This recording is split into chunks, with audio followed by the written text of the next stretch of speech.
નમસ્કાર મિત્રો એક મહાપંચાયત અને તેના કડવા અનુભવ ખેડૂતોને થયા છે. પોલીસ આવી, ઘર્ષણ થયું અને ત્યારબાદ મોટા પ્રમાણમાં ખેડૂતોને પોલીસ સ્ટેશનમાં વાત એ છે કે આ તો એક મહાપંચાયત છે. હજુ બીજી મહાપંચાયત ગુજરાતમાં થાય તો જરા પણ નવાય નહીં. આપણી સાથે મુકેશભાઈ રાજપરા જોડાયા છે. એક પત્ર વાયરલ થઈ રહ્યો છે, તેમની સાથે જ વાત કરીએ શું છે વધુ માહિતી.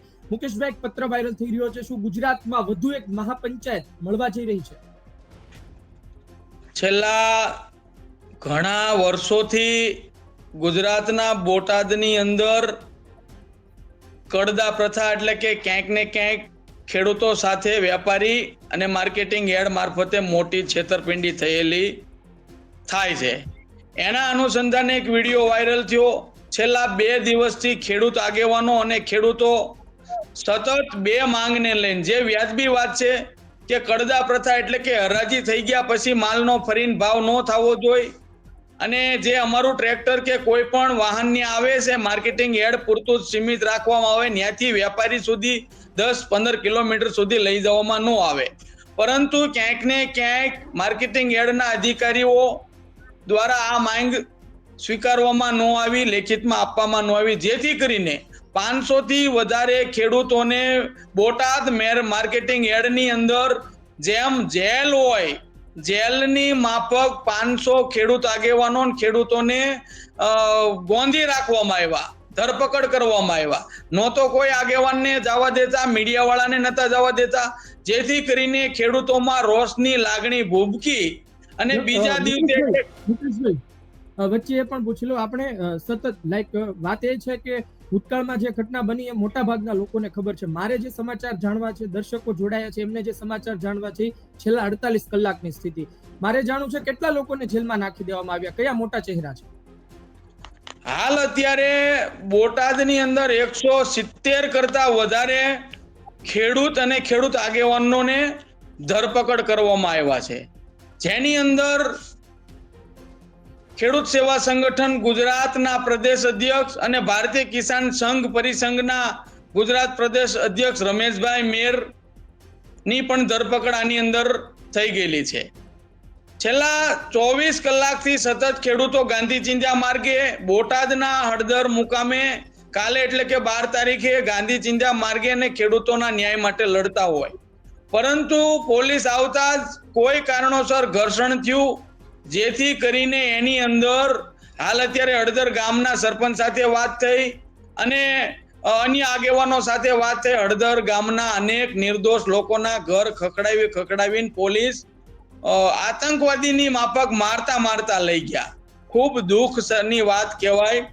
એક બાજુ વર્ષોથી ખેડૂતો સાથે શોષણ થાય છે, અન્યાય થાય છે, ત્યારે ખેડૂત આગેવાનો એના માટે લડતા હોય ત્યારે પ્રશાસન અને રાજ્ય સરકારે એની વાત સાંભળવી જોઈએ, નહીં કે પોલીસને આગળ કરી ખેડૂત અને ખેડૂત નેતાને આ રીતે ડિટેન કરીને એની ઉપર ખોટા કેસ કરવા જોઈએ. મુકેશભાઈ, એક વાત એ છે કે એક પત્ર જે વાયરલ થઈ રહ્યો છે, મેં શરૂઆતમાં જે વાત કરી એ વિશે થોડી માહિતી આપશો. શું કોઈ અન્ય મહાપંચાયત મળવા જઈ રહી છે? ત્યારબાદ બધું વાત કરીએ.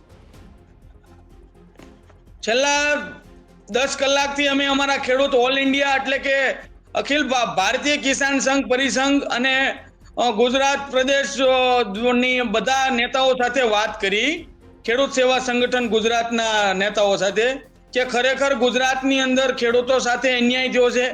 ખેડૂતો સાથે જે ખોટી રીતે કેસ કરવામાં આવશે, એને ડિટેન કરવામાં આવશે, એની માંગ સ્વીકારવામાં નહીં આવે તો છેલ્લા થોડા જ દિવસોની અંદર સૌરાષ્ટ્રની અંદર આખા ભારતના ખેડૂતના લીડરોને જે સંયુક્ત કિસાન સંગઠનની એક ચિંતન બેઠક બોલાવવામાં આવશે, જેમાં ખરેખર ખેડૂતો સાથે અન્યાયની વાત કરવામાં આવશે અને ખેડૂતોને પણ સમજાવવામાં આવશે કે કોઈ પણ રીતે હિંસક રીતે લડાઈની અંદર સફળતા મળતી નથી.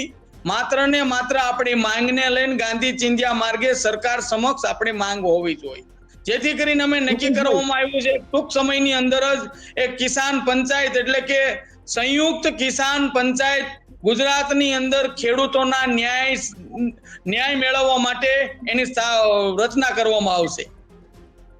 તમે જે રમેશભાઈ મેરની વાત કરી, રમેશભાઈ મેર અત્યારે કઈ પરિસ્થિતિમાં છે? શું કોઈ FIR દાખલ થઈ છે? શું તમારી પાસે શું વાવડ આવ્યા છે? હાલ અત્યારે બોટાદ ના એસપી કચેરીની અંદર એને રાખવામાં આવ્યા છે અને ત્યાં પોલીસ કર્મી સાથે વાત થઈ. હાલ હજી એફઆઈઆર કરવામાં આવી નથી. અમે પણ એને ખેડૂત સેવા સંગઠન અને સંયુક્ત કિસાન મોરચા તરફથી વિનંતી કરી કે ખરેખર આની અંદર 170 કરતા વધારે જે ખેડૂતને લાવવામાં આવ્યા છે, અસંખ્ય મોટરસાયકલ ને વાહનો લાવવામાં આવ્યા છે, તો વધારે પરિસ્થિતિ ગુજરાતની અંદર ન બગડે, શાંતિ ન ડોળાય, ખેડૂતની વાત દબાવવામાં ન આવે, ખેડૂતને હેરાન કરવામાં ન આવે, જેથી કરીને આ લોકોને જવા દેવામાં આવે એવી વિનંતી કરીને થોડી જ વારમાં ખેડૂત સેવા સંગઠન ગુજરાતની ટીમ બોટાદ એસપી કચેરીએ સાહેબ પાસે રૂબરૂ જવાના છે, જેથી કરીને આગળ શું થશે અને આ લોકોને જવા દેવામાં આવે. અન્યથા ગુજરાતની અંદર વહેલામાં વહેલી તકે સંયુક્ત કિસાન બધા આખા ગુજરાતને ભારતના ખેડૂતોના આગેવાનને ભેગા કરી ખેડૂતના ન્યાય માટે કિસાન પંચાયત થશે. રાજુભાઈ કરપડા કઈ પરિસ્થિતિમાં છે, ક્યાં છે, શું કોઈ વાવડ? સતત 24 કલાક અન્નજળનો ત્યાગ કર્યો, ખૂબ ખેડૂત માટે લડતા રાજુભાઈને પણ ત્યાંથી જે સભા ચાલુ દરમિયાન ક્યાંક ને ક્યાંક પોલીસ ઘર્ષણમાં આવી, પોલીસને ખેડૂતો ત્યાંથી એને પણ ભગાડવામાં આવ્યા અને રાજુભાઈ પણ એક વિડીયો વાયરલ કર્યો કે માત્ર ને માત્ર આપણે આપણી માંગ ગાંધી ચિંધ્યા માર્ગે કોઈ અબનાવ ન બને, ખેડૂતો કોઈ કાયદો વ્યવસ્થા હાથમાં ન લે, શાંતિ જાળવે એવી એને પણ અપીલ કરી અને અમે પણ અપીલ કરી છે. ખેડૂતો કોઈ પણ ઘર્ષણમાં ન આવે અને શાંતિથી આપણે આપણી માંગને લઈ અડગ રીતે ગાંધી ચિંધ્યા માર્ગે આપણે આ આંદોલન ચાલુ રાખવાનું છે, જેથી કરીને સમગ્ર ઇન્ડિયાના ખેડૂત લીડરોને બોલાવવામાં આવ્યા છે. મુકેશભાઈ, તમે જુઓ કે તમારે મહાપંચાયત બોલાવી હોય, તમારે સભા બોલાવી હોય તો પરમિશનનો નિયમ છે, તમારે પરવાનગી લેવી પડે. પરવાનગી તમે માગો, એક વખત માગો, 2 વખત માગો, 3 વખત માગો, પરવાનગી આપવામાં આવતી નથી. બંધારણમાં આર્ટિકલ 19 પ્રમાણે તમને જે freedom of expression, freedom of speech આપવામાં આવી છે, એમાં અંદર તમારે વિરોધ કરવાનો અધિકાર પણ આવી જાય છે. તો પછી પરવાનગી ન આપવામાં આવે તો વિરોધ કઈ રીતે કરવો, અને વિરોધ કરે તો પછી આ રીતે પકડી પાડવામાં આવે છે. અત્યાર સુધીની પરિસ્થિતિની વાત કરું તો તમે જે મહાપંચાયત બોલાવવાની વાત કરો છો એમાં પણ આ વિરોધ આવશે, શું કરશો?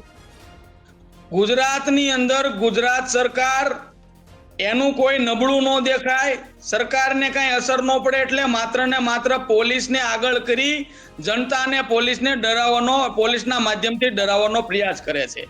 અમે કાયદેસરની મંજૂરી માંગશું, સ્થળ તપાસ કરી અને મંજૂરી માંગશું, પણ બંધારણની જોગવાઈ પ્રમાણે જો અમને મંજૂરી આપવામાં ન આવે, ખેડૂતના અવાજને દબાવવામાં આવશે, ખેડૂતની માંગ સ્વીકારવામાં નહીં આવે.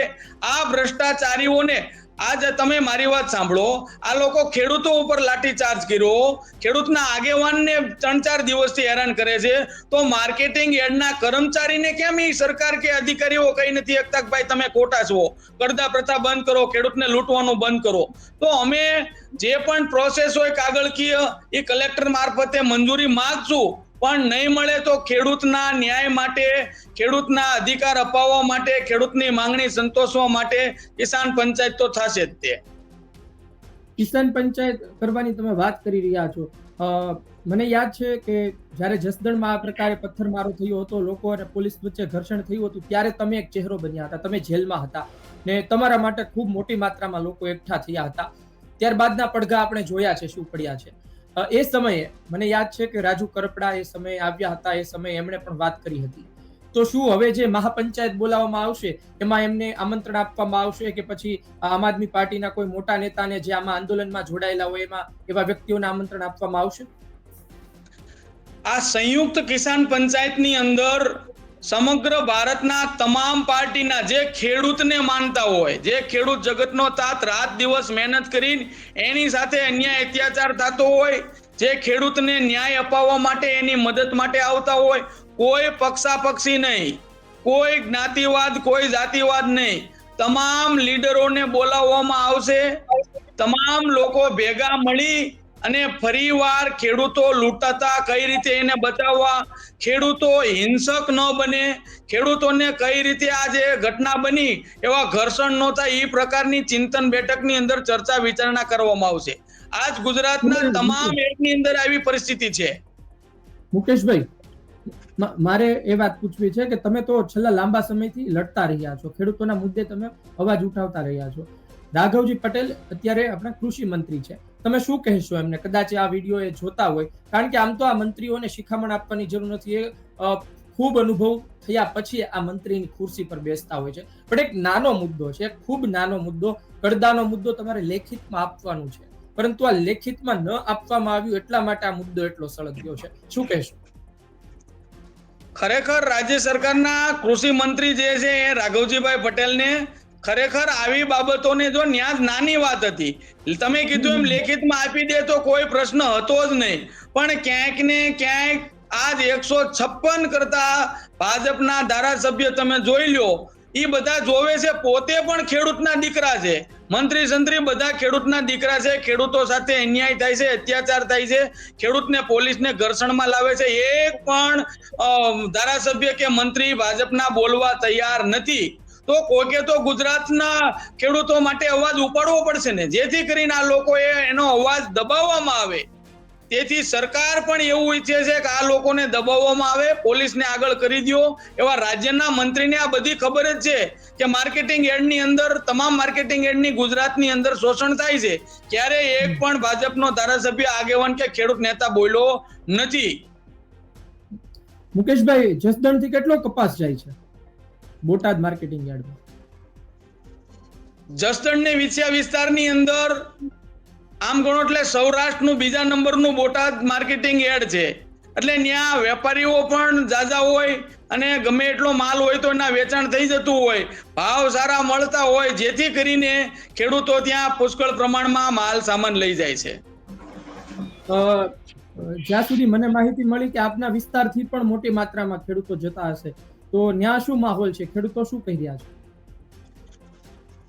પરિસ્થિતિ વિછિયા અને જસદણની એવી છે, એમાં ખાસ કરીને વિછિયાની અંદર તો વેપારી બહુ ઓછા છે, જેથી કરીને એક સમયે અહીંયા પણ માલ પુષ્કળ પ્રમાણમાં આવતો, ન છૂટકે વેપારી નથી, પૂરતા ભાવ નથી મળતા, અને આ વિસ્તારની અંદર ખેડૂતો ખૂબ લૂંટાઈ રહ્યા છે, જેથી કરીને એને બોટાદ જવું પડે. પણ બોટાદની અંદર પણ આ કડદા પ્રથાના લીધે ખેડૂતોને છેતરવાનું શરૂ કર્યું, જેથી કરીને આ ખેડૂત માટે આંદોલન કરવાની ફરજ પડી. મુકેશભાઈ, સાચી વાત તો એ છે કે ખેડૂત બોટાદ માર્કેટિંગ યાર્ડમાં જાય, જસદણ માર્કેટિંગ યાર્ડમાં જાય, રાજકોટ માર્કેટિંગ યાર્ડમાં જાય કે અન્ય કોઈ માર્કેટિંગ યાર્ડમાં જાય, તેને મુશ્કેલી ના પડવી જોઈએ, તેનું શોષણ ના થવું જોઈએ. જસદણ માર્કેટિંગ યાર્ડમાં પણ આ જ પરિસ્થિતિ છે. અમે થોડા સમય પહેલા ઉમેશભાઈ સાથે વાત કરી, એમણે કહ્યું કે ભાઈ એ માર્કેટિંગ યાર્ડમાં ક્યાં પૂરા ભાવ મળે છે, લોકો અહીંયા સુધી આવે છે. એ માર્કેટિંગ યાર્ડ સામે મોરચો માંડવાની તૈયારી શું ચાલી રહી છે, કે પછી ત્યાં આમ જેમ ચાલે છે એમ ચાલવા દેવાનું?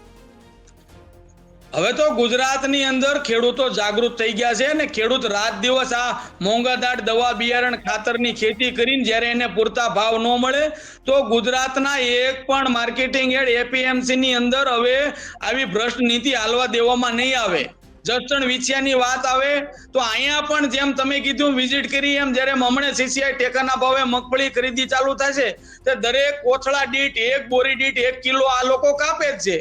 ખેડૂતો સાથે અહીંયા છેતરપિંડી થાય જ છે, પણ હવે ખેડૂતો અને ખેડૂત આગેવાનો જાગૃત થઈ ગયા છે, જેથી કરીને તમામ માર્કેટિંગ યાર્ડની ઉપર સંપૂર્ણ નજર રાખશે, ક્યાંય ખેડૂતો છેતરાય નહીં, અને ખેડૂતના માર્કેટિંગ યાર્ડના પણ સંચાલકોને લેખિતમાં આપવામાં આવશે કે તમે ધ્યાન રાખો ને ખેડૂતને છેતરો નહીં, અન્યથા જેમ બોટાદની અંદર ખેડૂતો ભેગા થયા એમ આ વિસ્તારની અંદર પણ થશે. છેલ્લો સવાલ આપને પૂછવો છે કે આ સવાલ હું પૂછતો હોઉં છું મોટા ભાગે જેમની સાથે વાત કરું એને, તમે એમ કહો કે આનો રસ્તો શું? આપણે ચાલો બોટાદનો રસ્તો તો રાઘવજીભાઈ વિચારશે, એના સત્તાધીશો વિચારશે. જસદણ એ આજુબાજુનો પ્રશ્ન હોય કે ત્યાં સુધી જવું પડે છે, એમાં પણ આ પ્રકારે પરેશાન થઈ, ક્યારે પાછા જસદણ આવે, એમાંય પાછા એ લોકોને જીનમાં મોકલે, અધધક પરેશાન કરવામાં આવી રહ્યા છે. વાત એ છે કે એ વિસ્તારના ખેડૂતો માટે સમાધાન શું લાવી શકાય, વચગાળાના રસ્તો શું શરૂ કરી શકાય, એવી શું એક પ્રક્રિયા શરૂ કરી શકાય, સિસ્ટમ શરૂ કરી શકાય?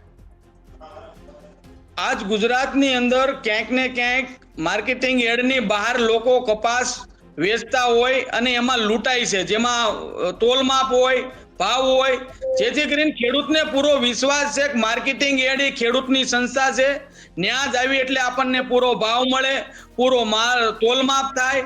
પણ જ્યારે વાડ પોતે સીભડા ગળે એટલે કે માર્કેટિંગ યાર્ડના સભ્યો અને એના સંચાલકો જ ખેડૂતો સાથે શોષણની વેપારી સાથે મળી અને આવી યોજના ઘડતા હોય એ ખૂબ દુઃખદ બાત કહેવાય. પણ રાજ્યના કૃષિ મંત્રી અને મુખ્યમંત્રીને પણ વિચારવું જોઈએ કે ક્યાંક ને ક્યાંક ખરેખર ગુજરાતની અંદર સતત ખેડૂતનું શોષણ થાય છે. ખેડૂતોને પૂરતા ભાવ મળે, ખેડૂતોને તમામ યોજના મળે, ખેડૂત સાથે જે વેપારી આ રીતે છેતરપિંડી કરતા હોય એના લાયસન્સ જપ્ત કરીને યોગ્ય કાર્યવાહી કરવી જોઈએ, જેથી કરીને ખેડૂતોને પૂરતો ભાવ મળે ને ખેડૂત આત્મહત્યા કરતા બચે.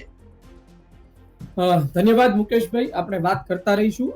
જોઈએ આવનાર સમયમાં શું થાય છે ને આવનાર સમયમાં સતત અપડેટ તમામ દર્શકો આપને પણ જણાવું કે આપના સુધી પહોંચાડતા રહીશું. ધન્યવાદ મુકેશભાઈ.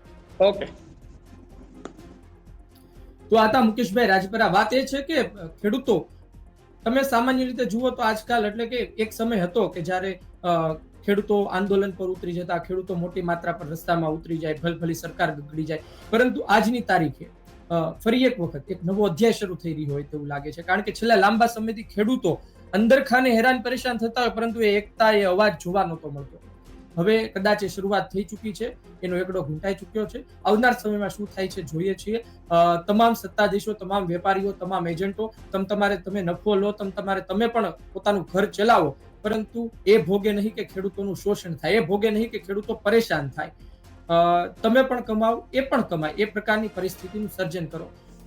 સત્તાધીશો રાજ્યના હોય, યાર્ડના હોય, એ તમામને પણ વિનંતી છે કે આનો વચગાળાનો રસ્તો કાઢો. તમારી માટે મોટી વાત નથી. તમે લેખિતમાં ચૂટકી બજાવતા આપી શકો. તમારી માટે આ કોઈ મોટો પડકાર નથી, પણ સમજાતું નથી કે આમાં વિલંબ કેમ કરવામાં આવી રહ્યો છે. આપનું શું કહેવું છે કોમેન્ટ બોક્સમાં જરૂરથી જણાવજો. આ વિડીયો, માહિતી પસંદ આવી હોય, આ ચર્ચા પસંદ આવી હોય, લાઈક કરજો, શેર કરજો. ધન્યવાદ.